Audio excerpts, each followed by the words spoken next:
In this episode of Ask Karen Anything, I'll answer a student's question about how to tell the difference between a mental brace and a physical brace and how to start to solve the mental brace. So here we go, episode 84, Ask Karen Anything, Brace. Hi, I'm Karen Rohlf, and welcome to Horse Training in Harmony. This podcast is about you making progress with your horse in a way that you both can love. It's about learning how to move and be in harmony. Because yes, you really can develop a horse to be both athletic and happy. When we show up as our best selves for our horses will show up for us. So let's get started. All right, well, I think the best way to start is just to play the question that was asked. Hello, Karen. My name is Amelia and I'm from Poland. My question is kind of a two-in-one question. I would like to know, how do you tell apart a physical brace from a mental brace that caused a physical brace? And then, how do you work through that kind of mental brace? That's it. I hope you understand everything, and lots of love to you and the horses. Bye-bye. All right. Well, thank you, Amelia, for that wonderful question and message all the way from Poland. I love being able to hear, from people all over the world. It's just amazing. I still have to pinch myself. I feel so fortunate to be able to reach out and to get these wonderful messages from people all over the place. So thank you. All right, it's a great question. All questions are great, but this is a question that comes up a lot. So by being great, calling it a great question, I mean, I think it's something that a lot of people have questions about and are thinking about, because I know I'm thinking about it a lot because it does happen. All right, so in my typical style, I looked up the word brace and let's see what the definition of brace is. So there's several definitions of what brace means. One was to prepare oneself for something difficult or unpleasant. You brace for it. And another definition was to tense the muscles in part of one's body in order to stay stiffly in a certain position. All right, so then so we can think about that already. That definition kind of incorporates mental and physical, because to prepare oneself for something difficult or unpleasant sort of implies that there's a mental part of it, because you're having to think ahead.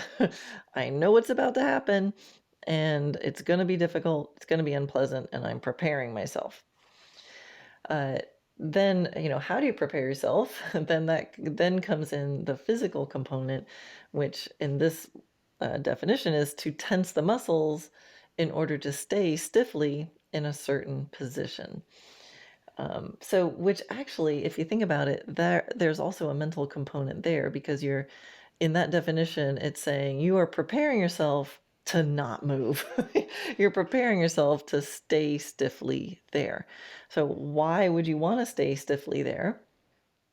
Well, it could either be because you think something's going to be difficult or unpleasant, and so you're kind of locking yourself down so that maybe you don't actually have to do it, or there's some pain, so there's a defensiveness and you're sort of splinting that body part. So a purely physical reason for brace could be pain, and a body's natural reaction to pain is to splint the area and to tense up the muscle so that it doesn't move more, and so therefore you're protecting it. A mental reason why there might be brace physically is that you think it's difficult or unpleasant, so you're not going to want to do it. You're not open to the idea. So just by looking at those definitions, you could say, all right, well, then the solution to brace would be to make something less difficult or less unpleasant. So make it easier and make it more pleasant. So in a lot of ways, a brace is the mind and or the body saying no. And Amelia, you're right. It can get complicated really quickly because a mental brace creates a physical brace. And if a horse is physically braced, if there really is a physical reason, like for example, pain, well, there's going to be a mental component too. Because if you're trying to protect yourself and then someone's going to make you do something, you're probably not going to be happy about it. So you're going to make a decision. Every now and then, you do come across horses, or I've come across horses that are actually quite willing, but they're still physically blocked. And those, there the mind is like, I'm trying to do it, but my body just can't do it. And in that case, it's usually maybe because of an original pain, and now there's just the memory of that pain in there, um, or there's enough of a crookedness that there's simply brace in there because if they don't brace, they're going to fall over. you know, I went through a period in my life where I actually had pretty severe back pain. And long after the pain was gone, happy to report the pain is gone, um, I felt that there was a brace in my body that was left over, and it took a long time and a lot of mental power to overcome that. I would find myself perching or, perching up out of the saddle in certain situations if the horse's back was at all tense. Not like I didn't want to do that. I was perfectly willing to sit the canter properly and relaxed, but it's like my body was just automatically protecting it and splinting and bracing in that area. And so in those cases, it takes some very conscious efforts to unwind that behavior. So back to, the definition, and, brace being a saying of no in some way. Then you can think about, why else might they be saying no? So we talked about pain already, but why else the the brain and or body be saying no? So mentally, there could be a lack of clarity. Like, I don't know what I'm supposed to be doing here. Imagine if someone was pushing you over, pushing you out into this area, like, go talk to this group of people, and you don't know what you're supposed to be saying. Like, just picture that moment. You might feel somewhat braced. They might have to actually physically push you out there because you're going, I don't want to do it because I don't know what I'm supposed to do. Another way there could be a mental brace is if there's lack of motivation. Right? It's like, I just don't feel like doing it. It's going to be unpleasant, right? Back to that definition. It's going to be unpleasant. It's going to be hard. I don't want to do it. Or it could be a skill, a lack of a skill. So there could be brace simply because you don't know how to do it otherwise. I don't know if you've ever um, worked on something or like when I used to have a personal trainer and I was doing some weight training, sometimes I'd go to do something. I'm like, oh my gosh, this is so hard. And then they just make a little tweak in my position and then it's easy. So it could be a biomechanical skill that's missing, or you're trying to do something and you don't know how to do it, and somebody just says, hey, if you do it this other little way, try it that way. Oh, that's much easier. So could be a physical skill or coordination, a strength or stamina. It could also be fear. So another reason for a mental brace could be fear. So picture yourself being pushed out on a stage, public speaking, even if you do know what you want to say. That could be scary. When I did some skydiving once, so I wanted to experience free fall. So when you do that, you go up in a plane, and I've got this guy strapped on my back, who knows how to like work the parachute. And so I remember we're all strapped in, door opens of the airplane, and then, we've had our training, and you get to the door of the airplane, and you're trained to to cross your arms in front of your body and like hold on to yourself. So giving yourself a little hug. And and I was like, why do you do that? And he said the fear is so strong in people, and the reflex to like put your arms up and hold yourself in the doorway is so strong. And so the trouble is, when that guy goes, he's going to go and you're going to go with him. And if you stick your arms out and brace, you probably break your arms. So they give the people something else to do, right? So if there's fear, even though people are paying to do it, it's not a surprise. That fear reflex can be really strong and can create brace. Now, if there is fear in your horse, if you think that the brace is in some way due to fear, that's kind of a stopping point. Like, you've got to address that first. If you don't address it first, you're going to be addressing it over and over and over again. And there's a really good chance it's only going to get worse. Now, there's degrees of fear, though. So, think about with yourself. There's probably some situations that you're really scared, and if somebody just pushed you into it and held you there, you're probably not gonna come back stronger from that. So, like, if somebody decided that they wanted to get me over my fear of spiders and they did it by surprising me with throwing me into a small room with like a lot of spiders and holding me there, I don't think I'd get used to it. I don't think I'd ever speak to that person again. And I think I'd be even more braced around spiders because of the whole thing. So if there's a certain amount of fear, you have to stop and figure out a way to approach it more more gradually. But if there's just a little bit of fear, then sometimes going in and just staying longer can help. Right? So a little bit of fear. You're on a roller coaster, right? You're probably got a little bit of fear, but you're still inching forward on the line. Your heart is racing. You're looking at everybody else. You're screaming, but you're still moving forward of your own volition. And probably if you did a lot of roller coasters and it all worked out okay, you'd probably get to a point where you're not afraid of them anymore. You're just excited by them. So whatever that is for you, something that like is a little bit scary, but if you stay there longer, the brace melts away, you get used to it, and you kind of, it's proven to you like, see, everything's okay. So we can do that with our horses too. If there's a little bit of fear, just enough under threshold, enough that they can kind of stay there long enough you can prove to them they're okay. It's just enough that they're a little bit agitated, but not so much that they're not listening to you. You're going to have to make that decision as far as what that threshold is. Err on the side of caution.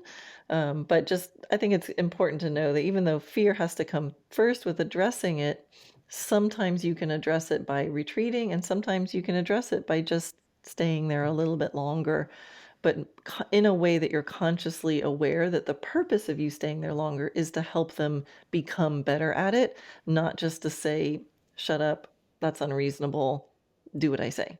So it's the intention with which you stay there and help them become okay. Really helps.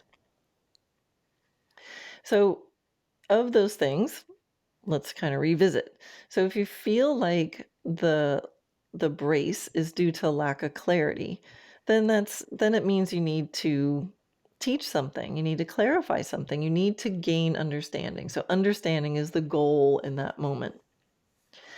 And some ways that you can realize that maybe the brace is a mental brace due to lack of clarity or lack of understanding. It might show up um, if it's something that you always have to use strong aids for. In other words, you find yourself having to control it all the time. You have to keep that outside rein on really strongly to keep them from bulging out that shoulder or drifting in a certain direction or whatever it might be. Like, you always seem to have to kind of carry your horse through that again. You always have to tap them with the stick again or keep your leg on again. So what that can mean is he doesn't understand how to offer it, or you haven't given the chance to show you that he understands. So you want to back up and go, oh, what's that piece? Why do I have to keep revisiting that? Another sign that it could be a mental misunderstanding and then a brace is the horse starts offering a lot of things. So sometimes when horses get tight and bracy, they don't do nothing. They actually throw everything at you. They're like, "Is it this? Is it this? Is it this?" The real people pleaser kind of horses, and they just start, kind of overachieving. So if you know your horse, like you want to learn to recognize what do they do when they're confused. And then if that starts happening, you can go, "Oh, wait a minute. This is getting tight. This is getting bracy. He's throwing everything at me." It's because he doesn't really understand what the one thing is that you want. So when confused, some horses can get hyper focused on you. What do you want? What do you want? They keep staring at you. Um, and some might zone out, right? So they just go blank. They go internal, or they just go, none of this makes sense. I don't know what I'm supposed to do, so I'm just not going to do anything. They kind of check out. And some horses want to escape. So some horses, when they're confused, they do what I call checking the exits. And you'll literally see your horse like, "Where's the door? I want to go to the door." Um, so, watch that. Again, I don't know how your horse acts when he gets confused, anybody listening, but your horse has a way of showing you when he's confused. So see if you can identify that so you can get to that source of the brace if and when it shows up. If it's a lack of skill, it could be a lack in strength, stamina, coordination, balance, something like that. And one way that you can tell is this will be pervasive. Like it'll just, if they never gain the coordination, then it's always going to be uncoordinated, right? If they're too crooked, they're always going to be too crooked until it's solved.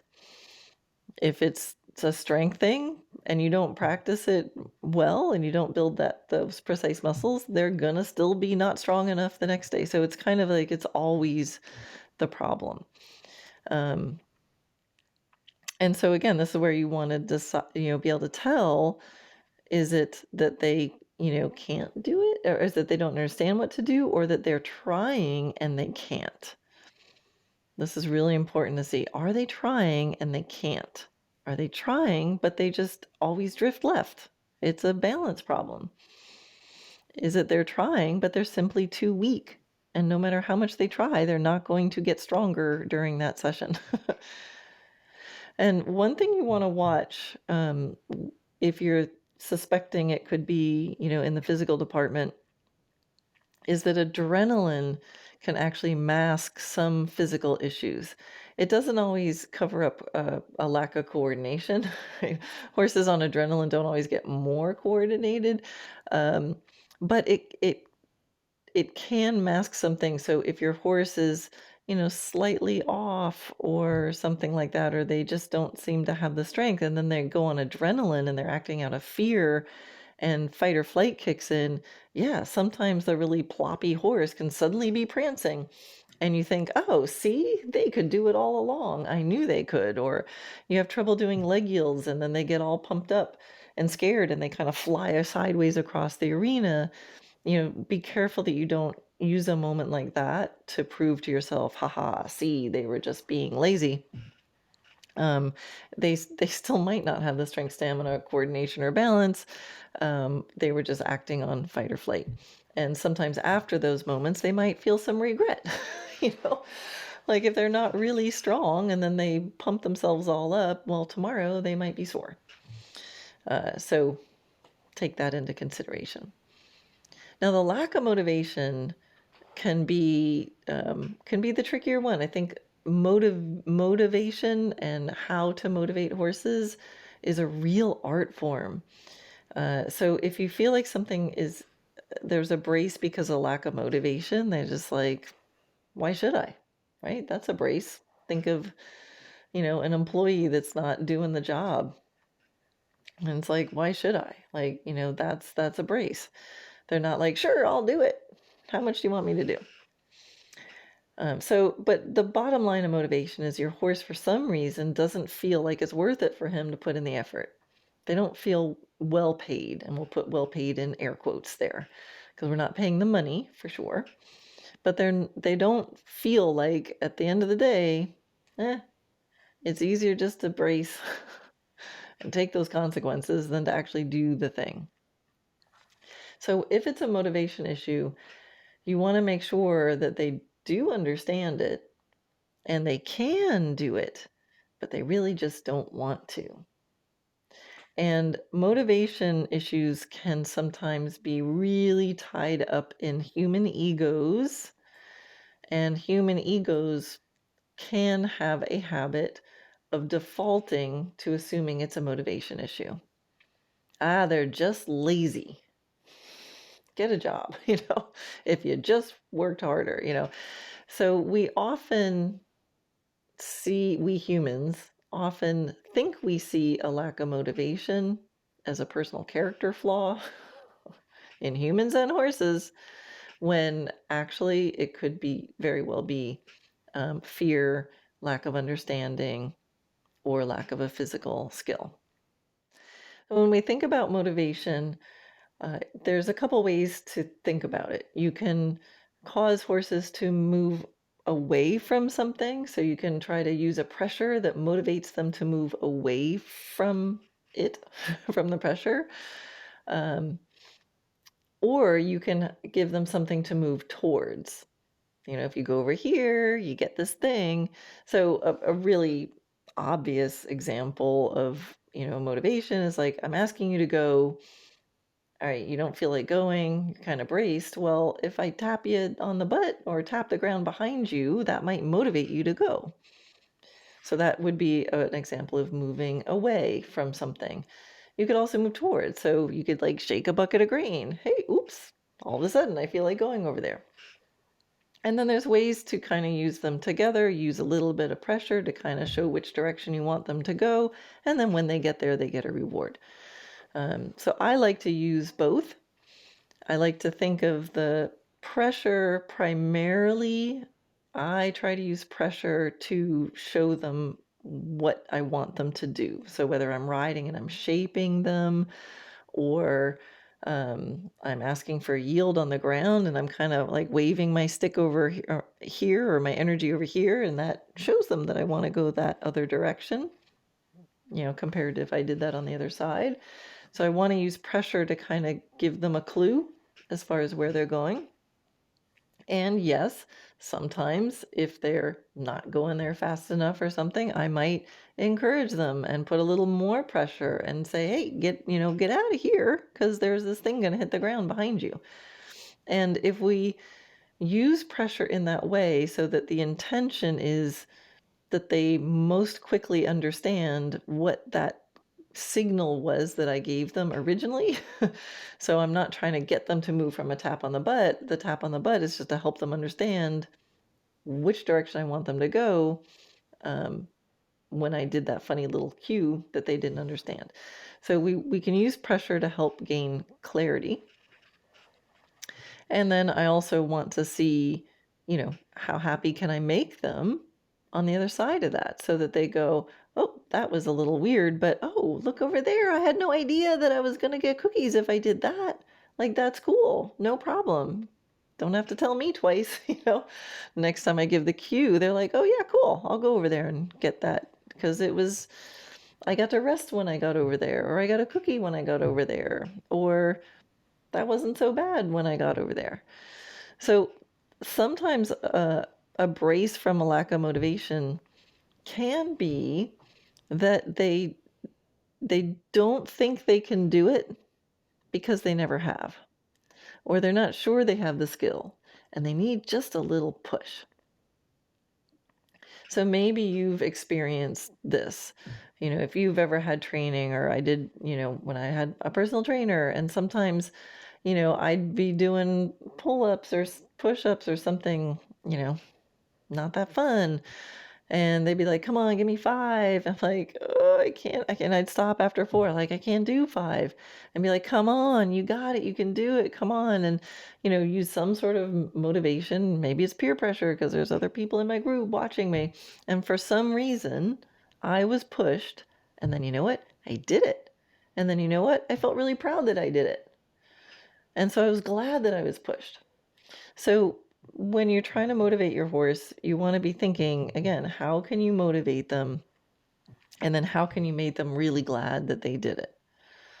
Right? How can you use pressure? How can you use reward? Something to move away from, something to move towards. But if you're deciding to do that little push to go through it, okay, I see you saying no. Well, I'm going to push you to do it. And we're going to get to the other side of this. Just be sure.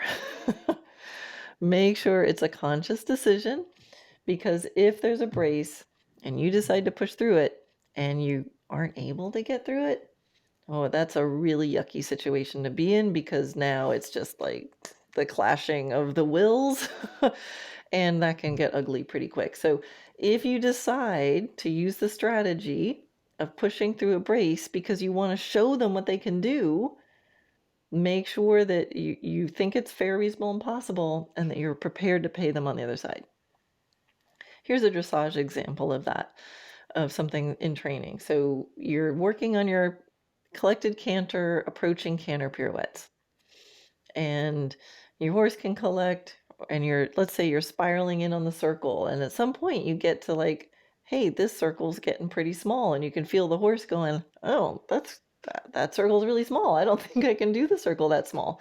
But you've been preparing and you think it's a good day to try it, and you go, come on, turn, and they're like, I can't. And maybe they come against the outside rein for a moment, and you go, come on, you got it. And you kind of put some aids on and you do half of that circle at the smallest size you've ever done. It's like a schooling pirouette. And then as soon as they give it a try, you get out of there and you get off their back and you let them go down into a lower working canter, or maybe even a little stretch, and you give them lots of praise, and then you stop and you give them a lot of cookies. So that would be an example of a horse who's doesn't think they have the skill. They're not motivated. I'm not going to go. A lot of horses aren't going to go, could you make that circle smaller, please? So you're going, all right, here we go. You get to an edge. The horse goes, I don't think I can. And you say, yes, I think you can. I'm going to put some aids on. I'm going to bring you through. I know you understand this. You just don't think you can do it. And now they've figured out that they can do it. And I'll bet you anything, tomorrow, as long as you didn't get your horse too tired, tomorrow will be better. Right? So that's an example of how to maybe push through a brace, to kind of pop through a bubble. But again, that's a conscious, educated choice. And if you're not educated enough to know how to make the choice, and it's a really good guess.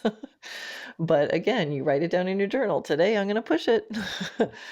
What happened when I pushed it? Were you able to do it? But in that same example, if I decided to push and get on in there and the horse started fighting more and resisting more, and now I'm just, manhandling the horse, and it's been now 10 minutes and I haven't made the circle any smaller, that's 10 minutes too long, right? So you have to try it consciously. If you can get through it, great, you pop through to the other side. But if you can't, you have to decide really quickly, like, never mind, thought it was a good day to do this, but it's not. So I'm going to back right off. And then you figure out, make sure, hopefully you didn't do any damage. And then you maybe spend the next day just proving to the horse that's not so bad. You won't do that again. You'll approach and retreat, do some spiraling in and out, and just get close to it where the horse might think there might be a brace, and oh, I think they're going to make that circle too small. And you go, no, I'm not. So I'm going to prove to you I'm not. It's going to be easy. I promise you can do this. And then that mental brace starts to go away. So that's how mental braces can show up. So let's say you try that smaller canter. It's really hard. You think you can push through it. You can't. Things just get worse. You wrestle for a little while. And then you decide the next day, well, I'm going to try that again. This time I'll make him do it. And you try it again. And the horse is still telling you, I really can't do it. And, I'm not strong enough, not coordinated enough. And so you wrestle a little more. And then you come back the next day and your ego can't let go of it. So you're going to put on bigger spurs and you're going to try it again. Well, guess what? By day 3 or 4, you have created a mental brace. And now not you guys, of course, because you listen to Horse Training and Harmony podcasts, you would never do that. But if somebody did that, then that's how you can create a mental brace. And then that mental brace might be there even after You diligently do your homework and build the horse's understanding and build their skill set. So now they can do it, but they're so afraid that it might hurt or it might be unpleasant, or what was the definition? It might be difficult or unpleasant, right? So brace is to prepare oneself for something difficult or unpleasant.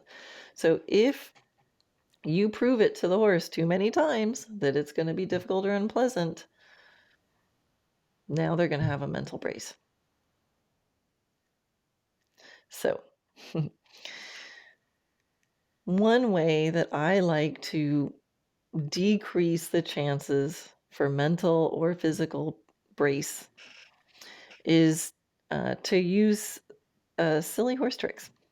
So physically, I should mental and physical. So for mental, I like to use silly horse tricks, and for physical, I have a lot of exercises for that in Dressage Naturally. So moving massage, basic alignment exercise, the whole let loose, finding the sweet spot of that let loose posture in as much ease as possible. Exercises where the whole point is that when my aids come on, they're to bring the horse to a place where the horse says, "Oh, that feels better." So that whole protocol for moving massage, my touch is causing relaxation, which will make you feel better. Or basic alignment exercise. Hey, I'm asking you to do this yield so that you can tell me where you feel better, Mr. Horse. And then when you show me that place, you have total freedom to stretch and swing and be free. So all of those exercises, I mean, they help with the mental brace too, because I'm teaching the horse that they don't need to brace, that when they feel me coming, they can pretty much expect it's not going to be unpleasant or difficult.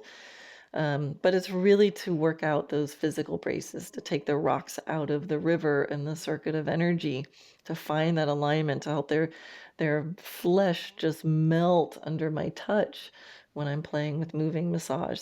So much is built into the Dressage Naturally program to help build the skills for letting go of their bodies. Just let go of your body. Find the alignment where you're balanced and you can let go of your body. Melt under my hand, let go of your body. Then on top of that, for the mental part, a lot of motivational ideas and exercises. So incorporating pressure and reward and some psychology, right? So there's exercises for low energy horses where we play the number game and we play with it in a way that the horse starts to choose to commit to that level of activity by using a bit of psychology and offering them choices. Right. So that's all built into that. And then one really important part, and this is going to be really helpful for you to do to help to diagnose with your own horse, is what I call my silly horse tricks, for lack of a better term. So all my horses can, have a trick where they put their nose, they curl their upper lip up, or they stick their tongue out, or they lick my face, or they put their foot in a tub, or they stand behind a pole, or they target something with their nose. So I put all of those sorts of things in the silly horse trick department. And what they have in common is they're very distinct.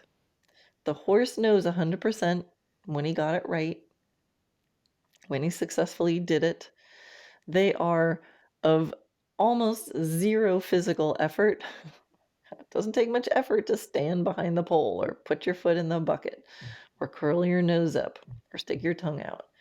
So the really valuable part of that is because you get to identify what your horse looks like when he is totally confident in understanding what to do and totally able to do it physically and totally motivated to do it.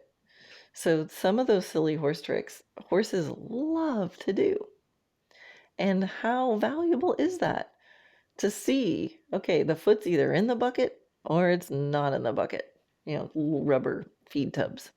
And I can see if my horse is like wandering around and kicking and flipping the tub over versus walking up, measuring his steps, and placing his foot in there. Like, oh, that's what he looks like when he understands. And that's what he looks like when he doesn't. He's either touching the thing with his nose or he's not. So these sorts of things um, help me to, again, see when they understand and see when they're happy to offer to do it. It helps me identify the precise thing that they're not doing and then determine why they're not doing it in a solution. So if I recognize what my horse looks like when he's happy to offer to do something, then during a more complicated thing or during riding for sure, I can start to feel that same vibe. Like, is this my horse trying to do stuff? Or is this the same thing that my horse looks like when he like kicks the bucket out of the way and walks in the other direction? Right? So you want to feel the energy of the horse and kind of see what they do. You can also, with those silly horse tricks, really understand their learning process. What do they do when they're confused? Some horses will walk away. They don't even want to look at it. And some horses will just try a million other things. Put my foot in the bucket. I don't know, but I'll pick it up. I'll throw it.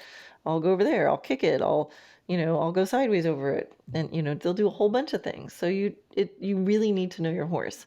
But those silly horse tricks are so identifiable and clear and unmistakable. And now I want to tell a little story about my horse Solana, who's a great example of working through mental and physical brace. And if you've been listening to my podcast or in my video classroom, chances are you've heard me talk about Solana.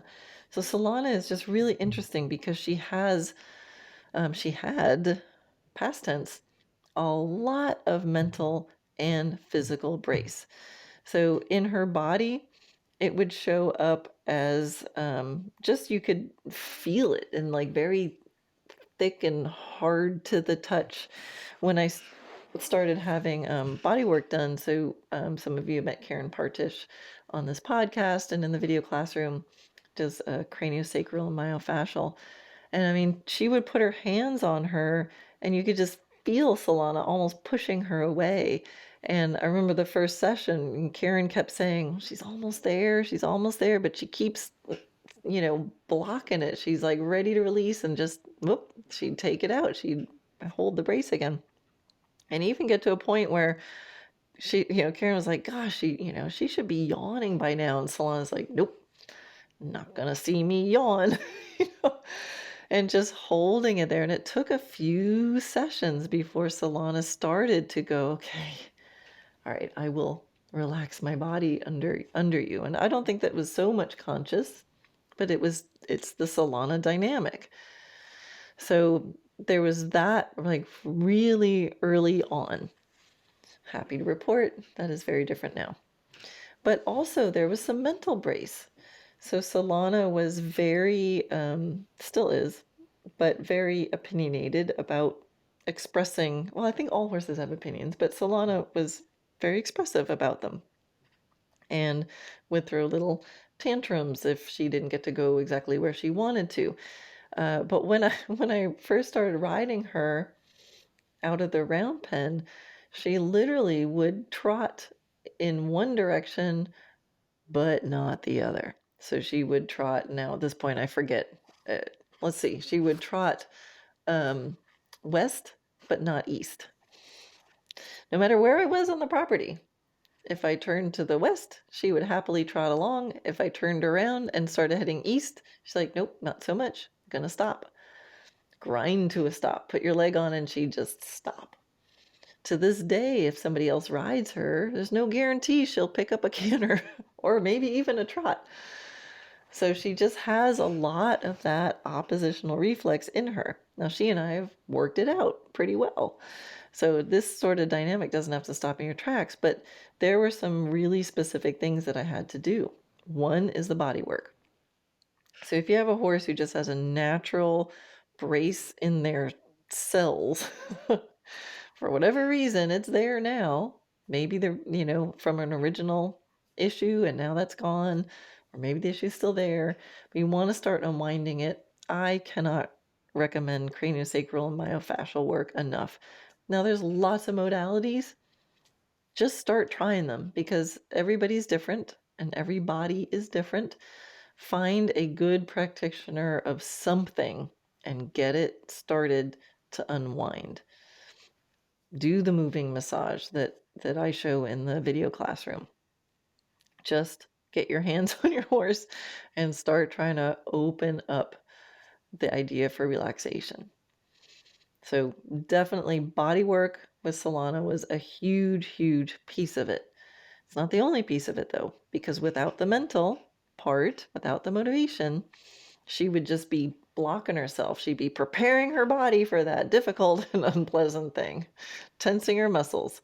So every time I go to turn to the east, she would prepare to stay in that position. Not gonna do it. All right. So what was a huge turning point for me and Solana was when I would think about how I was describing her under saddle: bracing, oppositional, stubborn. Those were words I would actually use to describe how this beautiful young horse, I mean, this is like there was no past trauma. I started her. She just kind of had that tendency. But then I was doing these silly horse tricks and I found I would use a totally different set of adjectives: exuberant, overachiever, proud, motivated. And I, at one, so I would always balance out and I do some of the funny, silly horse tricks one day to balance out the riding stuff. And then at one point it struck me. I was like, wait a minute, how could I have two completely different sets of adjectives? So who really is the horse? Is she exuberant and proud and enthusiastic and overachieving, or is she stubborn and braced and balky? Which one is Solana? So I realized like both were a result of a situation that was happening. But I realized it wasn't fair for me to describe her as a bracy horse anymore. It wasn't fair of me to describe her as stubborn, right? Because she actually wasn't if I asked her for different things. So I took what I learned about how she was during these silly horse tricks, and I thought, well, what am I doing? What is it about those? So they're distinct, they have endpoints, the horse knows. She gets all proud and puffed up and like knickers and stuff because she knows when she got it right. They're physically easy. So and she is highly rewarded for those. When you're on the ground, it's just easier to kind of keep giving them cookies. When you're riding, I agree, it's hard. It's harder to give as many cookies riding. You have to, it's only so many you can carry with you and got to stop, and the horse has to bend over, bend to the side. So there's some logistics. But I decided, I'm like, all right, how can I make her riding feel like a silly horse trick? So when I started thinking like that, when I started thinking about how can I make the riding part feel like a silly horse trick, things started to really change. Now, in the meantime, I'm doing all the biomechanics stuff. She's starting to let loose. She's starting to find a place where she's flowing inside of her body. Started rewarding that stuff better. But I started rewarding, a leg yield to a tree. Stop, yay, give her cookies. Ready, get set, leg yield to the tree, cookies. So trying to think of how can I take what was creating all this enthusiasm and pride and openness to suggestion, eagerness for suggestion. I took the techniques I was using over there, brought them into the riding. And that's what started to turn it around. So it was really a layered effect. It was the body work. It was all the finding the sweet spot of healthy biomechanics and really proving to her that my aids were really trying to get her to a place that felt good. I promise. Big rewards and motivation, making sure that any little piece I took the time to clarify. I did a lot of stuff on the ground with her body, engaging exercises, haunches and shoulder in, school halts on the ground, like really making sure she understood it. How do I know she understood it? Because I'm standing on the ground, not touching her, and I just point in a certain way, and she'd do a school halt or haunches in. Let her prove to me that she understood it. Let the game be, how can I How can I help my horse understand this so well that it doesn't take any aids? So if there's no aids to brace against, there's no aids to brace against. So I did a lot of stuff in the stall with her. There's a video in the classroom, things you can do in, gymnastic exercise you can do in a stall. That's with Solana. And I'll show you exactly what I did. So there's lots and lots of pieces of the puzzle, but if you keep thinking about, you know, well, let's go back. Thinking about, is your horse preparing themselves to do something difficult or unpleasant? So find a way to make it easier and more pleasant. If they're tensing their muscles in order to stiffly stay in a certain position, ask yourself, I wonder why. Rule out pain, rule out fear, and it's about openness. And they all work together, the mental and the physical. So Amelia, there is not one single easy answer, but I hope by listening to this whole thing, you can start to kind of chip away. I don't like, it's not really chip away, but start to melt. Melt a little bit of a mental brace here. Melt a little bit of a physical brace there. As the physical brace melts, the mental brace will melt a little bit, and that'll help the physical, and hopefully it'll start unwinding. And as it starts to unwind, you might start to get a clue about what is the core source of that brace. But there sometimes isn't just one way. Like I said, Solana just seemed to be born that way, but she's awesome. And sometimes those horses that have that strong opinion to stay where they are and be like, raw, this is my idea, sometimes they can end up being really fantastic.